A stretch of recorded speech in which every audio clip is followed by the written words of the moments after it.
इस दास ने 17 फरवरी 1988 में परमात्मा की शरण मिली थी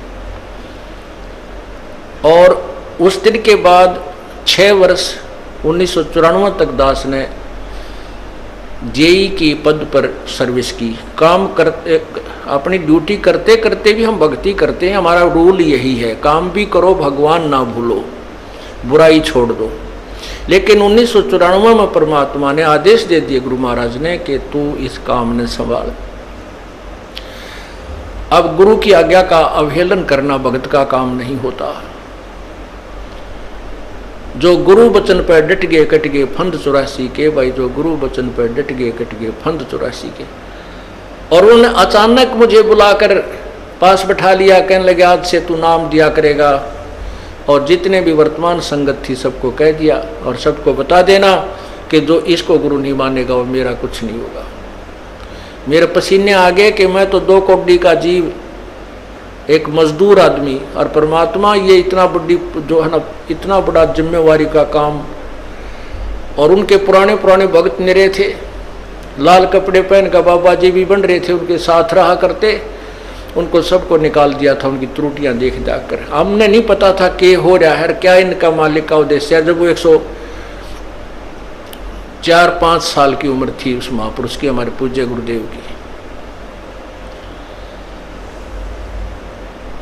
और कहा मैं तेरे साथ रहूंगा। और तीसरा शब्द एक दिन कहा था कि रामपाल तेरे सब बराबर इस संसार में संत नहीं होगा, पूरे विश्व में तेरे बराबर संत नहीं होगा। अब इस दास का और संत का के मेल था। हम तो भगत थे, दास थे, भगवान की भक्ति करते थे, अपनी नौकरी भी करते थे, बच्चे भी पालते थे। अब कहते हैं साध वचन पलटे नहीं, चाहे पलट जावा ब्रह्मंड, उनका वचन नहीं पलट सकता। उन्हें जो कह दिया सो कह दिया। तो वही ये फल गया। नहीं हमारी तो घर के ना सुने थे, शुरू में अकेला नाम ले रहा था। बालक भी तो बालक छोटे थे, वो तो घर जैसे कहूँ था मान जाए थे, उनकी माँ नहीं माने, फिर मेरे माता पिता नहीं माने। अगले भाई पुरानी लाग कुकर छोड़ना, बड़े साके में पा आया। फिर परमात्मा से अर्ज करी, धीरे धीरे वो समझन लागे। ना सुनते तो भी बोले जानता बावड़े की तरह। तो धीरे क्यों कान न कैसे बंद करेंगे वहाँ बैठे हुए। तो ये ऐसा निर्मल ज्ञान है, एक बार अंदर का सुबह कैसी सिरंज है, जानते काम करेगी दवाई। तो धीरे धीरे कान के माध्यम से ये दवाई भेजी जाती है। और आज देख लो रंग ला दिया परमात्मा ने। उस परम पिता पूज्य गुरुदेव जी की शब्द शक्ति से सब काम चल रहा है और कबीर परमेश्वर हमारे सिर पर रहते हैं। तो परमात्मा उस दिन के बाद सन 1995 में इतने 21 साल के बाद इतने पाठ हम घर घर पाठ किया करते थे। 3 दिन पाठ करते थे और एक दिन पहले जाना पड़ता था। ये दास स्वयं सेवा करता था, घर घर जाके उनके सब जहाँ हमने पाठ करने का स्थान देखना होता था उसकी सफाई करते थे। कईयों का देख का कमरा होता बड़ा सा, उसी में पाठ भी करना, उसी में खाना भी बनाना, उसी में खाना भी उसी में, सोना भी उसी में। तो उस ढंग से अपनी सेटिंग कर लेते हम, इतनी जगह में पाठ कर लेंगे। तो मेरा जाना अति आवश्यक था उस समय, क्योंकि ये स्टार्ट था भक्ति का और स्टार्ट था इस 500 यज्ञ करने का। किसी को नहीं मालूम था, बच्चे थे सहयोग देने लगे।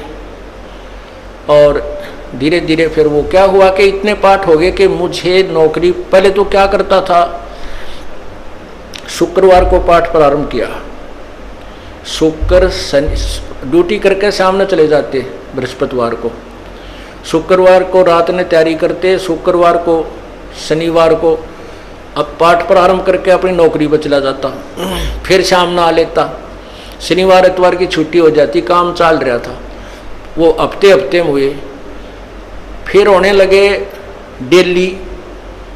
अब अफसर भी दुखी और मैं भी दुखी, तो फिर उस दिन रिजाइन कर दिया परमात्मा के नाम पर। 18 साल की नौकरी होगी थी मेरी।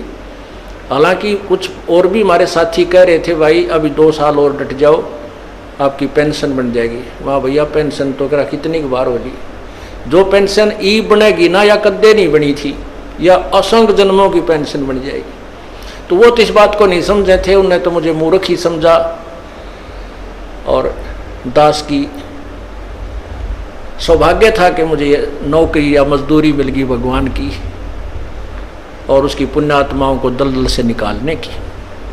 कहते आत्म प्राण उद्धार ही ऐसा धर्म नहीं, और धर्म तो और भी है, दान करते हैं, भूखों को भोजन देते हैं, असहाय की सहाय करते हैं, लेकिन जो आत्म प्राण उद्धारी ऐसा धर्म नहीं। और धर्म तो ये भी है जो गौशाला बना रखी है, धर्म वो भी है जो चिड़िया ऊपर चुग्गा डाल देते हो पशु पक्षियों को, वो भी विकलांगों के जो ऑपरेशन वगैरह कराए जा रहे हैं वो भी धर्म है, अनाथ आश्रम है वो भी धर्म है।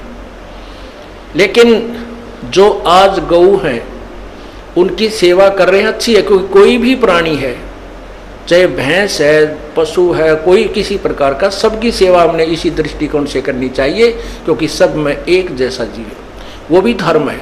लेकिन अब तो वो आज वो गाय है, आज कोई भैंस है, और जन्म होने के बाद फिर वो सूअर की जूनी में जा सकती है, उस बीमारी तो कौन छुटाएगा उसको। तो ये ज्ञान, ये भक्ति, ये आत्मा इस जीव को उद्धार करेगी। वो फिर 84 लाख योनियों में नहीं जाएगा, या तो मनुष्य शरीर होगा, नहीं सतलोक चला जाएगा। तो कहते हैं आत्म प्राण उद्धारी ऐसा धर्म नहीं। और तो इस दास को ये आत्म प्राण यानी जीव आत्मा के उद्धार की मजदूरी मिल गई, और हर्ष शुक्र मनाता हूं प्रभु, आपने कैसे दया करी 2 कोटि के जीव पर। और ऐसे निर्मल भगवान की महिमा, ओए होए होए, जिसके नाम लेते हैं रूंग रूंग खड़े हो जाते हैं।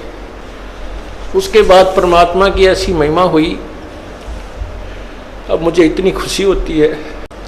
कैसा निर्मल समाज तैयार हो रहा है, बीड़ी शराब मांस तम्बाकू उसको देखकर भी राजी नहीं है। अब ये पुण्यात्मा दोनों हाथों दान करते हैं, और हम पहले लूटन पर लगे रहा करते थे, पाप बढ़ाते थे, ये माया साथ नहीं जानी थी कि इतना नरक इकट्ठा कर रहे थे। और परमात्मा क्या कहते हैं, सतगुरु के सजदा करूं कर्म छुटाए कोटि, और जो ऐसे सतगुरु की निंदा करें फिर जम तोड़ेंगे होठ। अब जो लोग बिना देखे सोचे समझे और भक्तों की संतों की बुराई करते हैं, अब क्या बताते हैं कि सतगुरु के सजदा करो जिसने कर्म छुटाए कोट, करोड़ों पाप कर्मों से हटाकर और पुण्य कर्मों पर लगा दिया। कितने पाप कर्म बचा दिए हमारे। और जैसे ऐसे सतगुरु की जो निंदा करते हैं, कहते हैं उनके जम तोड़ेंगे होठ, यम के दूत उनके इसे लठ मारेंगे, चाहे कितने लागो, मुंह पे होठा पे। होठ इसलिए कहा कि इस पर ज्यादा दर्द होया करे, सोई भी बुढ़ी आया करे। तो कहते हैं वो जम तोड़ेंगे होठ जो बकवाद किया करते थे, संतों की निंदा करते थे। नित्यानंद जी महाराज ने यहाँ तक कहा है, भाई तू ना मानता ना, ठीक है अपना और काम कर ले और कुछ कह सुन ले, पर संत की निंदा मत करिए, ये तेरे लिए बहुत जबरदस्त पाप बन जाएगा। लेकिन जो इस मार्ग से परिचित नहीं है, वो नादान बच्चे आग में हाथ दे देते, बिजली के तार को छू लेते, और ज्ञान होता सत्संग से, और सत्संग में ये काल नहीं आने देता। तो उस दिन के बाद परमात्मा की ऐसी रजा हुई कि बाग लाग गया भगवान का। और यही प्रार्थना करता रहा, परमात्मा तेरे बच्चे तुझे समझे पहचाने, दास को ये नौकरी दी है, इसमें सफल भी आप ही करोगे। इन लोगों ने तो आपको भी नहीं बख्शा था, जब जिसमें आप यहाँ आए थे काशी में 120 वर्ष रह कर गए, सारा जीवन आपके पीछे पड़े रहे। उन दुष्ट आत्मा स्वार्थियों ने अपने स्वार्थ के लिए जनता को सत्य ज्ञान नहीं समझने दिया, और परमात्मा को बहुत यातनाएं दी गई। अब उनकी जो यातनाओं, उनके साथ जो हुए संघर्ष को देखकर इस दास का दिल डटा हुआ है कि हमारे साथ तो अभी कुछ भी ना हुआ है। जो उस परमात्मा के साथ कितना तेल के कढ़ाई में डाल दिए, कितना काट काट के घेर दिए, कितना कुएं में डाल के ऊपर तो डले ठोक दिए, और फिर भी डोके न पाए। वो तो समर्थ थे। और जनता कुछ नहीं बिगाड़ सकी और ना ही उनको समझ सकी। समझना चाहिए था, कुछ लोग समझे भी थे, लेकिन बाद में फिर वो ठीक ढंग से ना लगे तो भगवान ने उनको स्वयं ही रिजेक्ट कर दिया था। परमात्मा क्या बताया करते थे, कैसा ऑथेंटिक उदाहरण दिया करते थे। अपने आत्माओं क्या बताते हैं, भाई सिर साटे की भक्ति है और कछु नहीं बात, सिर के साटे पाइयो अवगत अलख अनाथ।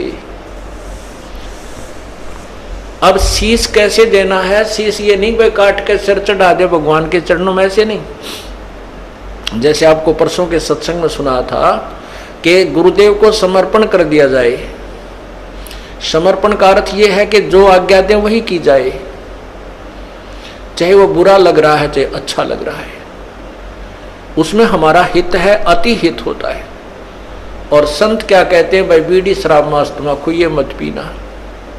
संत कहते हैं चोरी जारी नहीं करना, डाके ना डालना, किसी की जेब ना काटना, ये महापाप है तेरे लिए। अपना करके खाना बेटा, भगवान भजना, इससे तेरा कल्याण होगा। और हम यही वचन नहीं मानेंगे तो फिर यहाँ स्कूल में आने की आवश्यकता क्या, इस विद्यालय में सत्संग में आने की आवश्यकता क्या। हम गलतियां भी गलती पे गलती करते रहे और फिर सत्संग में भी आ रहे हैं तो वो फेल हो जाएंगे विद्यार्थी, वो पास नहीं हो पाएंगे।